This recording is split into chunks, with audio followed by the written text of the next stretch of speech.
Hey guys, welcome or welcome back. My name's Mike. Hope you're doing great and having a wonderful day today. So today in this video, I want to go over kind of what I'm going to call maybe like a classic starter kit or something like that. I actually seen this video a long time ago. It's been probably 5 or 6 years ago. It was a different genre or a different themed, but it was kind of like a starter kit for certain books is what it was, and it kind of got me thinking, so I wanted to kind of make one like this too.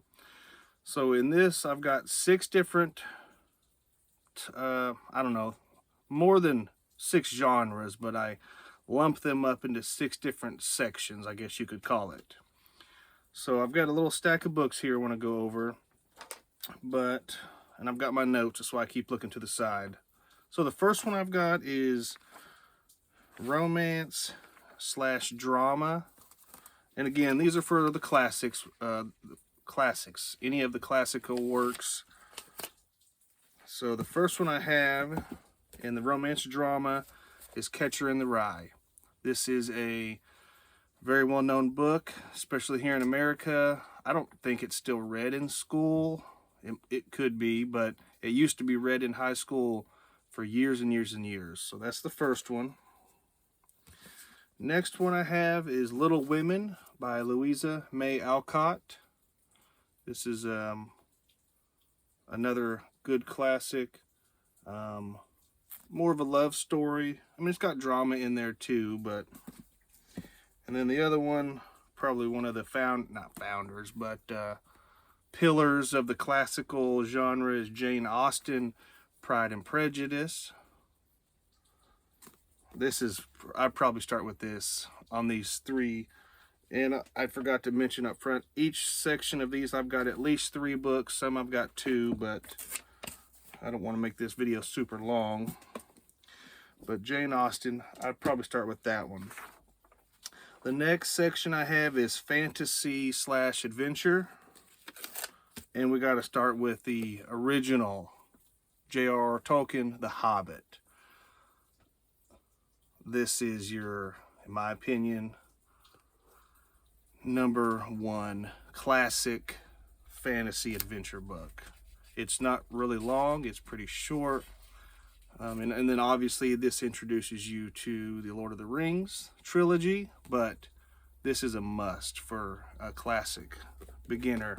So if you're looking for, just kind of dipping your toes into the classics, definitely start with there. The next one is Treasure Island by Robert Louis Stevenson.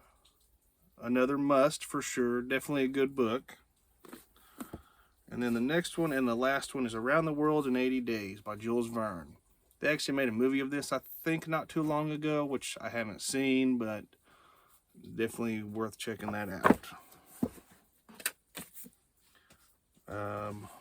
The next section I have is Dystopian Sci-Fi. I've only got 2 books for this, but the first one is H.G. Wells' The Time Machine. Again, this is a very short book, so that's a nice introduction into the dystopian sci-fi of the classics world. I've even still got the little $1 mark on there. The book's in pretty good shape. So that's that one. Next one, 1984. Very popular. I would highly recommend this one for sure. And even though, when it was written years ago, it's still very relevant for today. So, next section is Ancient Greek / Roman. And of course, I had to go with Homer, the Iliad and the Odyssey. There's multiple translations of these. I don't know which one's the best. I've read and done my research and heard different things of different translations, that some are easier to read, and so you're just going to have to do your own digging and your own research on that and figure out which translations that you want. Sadly, I haven't read either one of these yet, but this is like, basic for your Greek, Roman, and the classics. So next one I have is Gothic and Thriller. of course, Frankenstein by Mary Shelley. I just actually watched, my wife and I just watched the newest Frankenstein movie that was made, 2025, a few months ago. I like the movie. Definitely nothing like the book, for sure. But, of course, it's a movie. You got to adapt it to the screen. I get all that, but highly suggest this one. Next, Dracula, Bram Stoker. This is a must for sure. And then the third one I have is The Picture of Dorian Gray. I've only got it in this, I think this is like a Barnes & Noble edition or something. My wife got this book as a gift years and years ago. I don't buy books like that normally, you know, nice and stuff, which I like them. Yeah, it's a Barnes & Noble. It's a beautiful book, but Picture of Dorian Gray. And the last section I have is short reads, is kind of what I put on there, short reads. So these are books that you could probably read in a day or two, you know, won't take you too long. I've actually got 4 on this because these are very short works, but Metamorphosis by Franz Kafka, and